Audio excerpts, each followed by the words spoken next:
ஐயா நிச்சயமா நான் கொடுப்பேன் ஆனவா கொடுக்காவிட்டாரே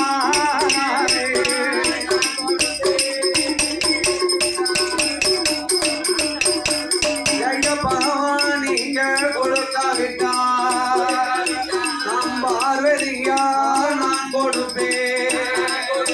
என்று பார்வதியா சொன்ன போதே அடியம்மா பார்வதியே அந்த ஈசம் பகவானோ ஆர்த்திகளே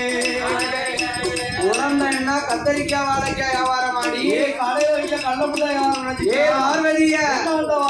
இல்ல பசக்குன்னு பொம்மையா தூக்கி கொடுக்கிறதுக்கு யாரும் கேட்டத பணத்தை கொடுக்க அவரவர்கள் பாவ புண்ணியங்களை பார்த்து தான் அம்மா குழந்தை வரம் கொடுப்பார் என்று சொல்ல உடனே சித்திரபுத்திர நைனாரை வரவழைத்து ஓ சித்திரபுத்திர நைனார இது சுவாமி இந்த நாகமுனிராஜன் நாகக்கண்ணியுடைய கணக்குகளை எடுத்து பார்க்க சொன்னார் சித்திரபுத்திர நைனாரோ கணக்கு ஏடுகளை எடுத்து பார்த்தார் ஆமா ஏடெடுத்து பார்க்கக்கூடிய வேளையில நாகமுனிராஜனும் முன்னால் ஒரு ஜென்மத்தில வேடுவனாகவே பிறந்திருக்கிறான் 10 மாத சூழ்மானை அம்பாள் அடித்து கொண்டான்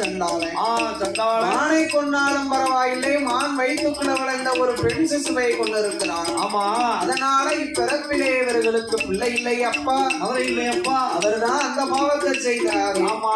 நாகக்கண்ணி என்ன பாவம் செய்தார் அவ ஒரு பொல்லாத கண்ணியா இருக்காளே அவ மதுரையாக பிறந்ததுக்கு முன்னால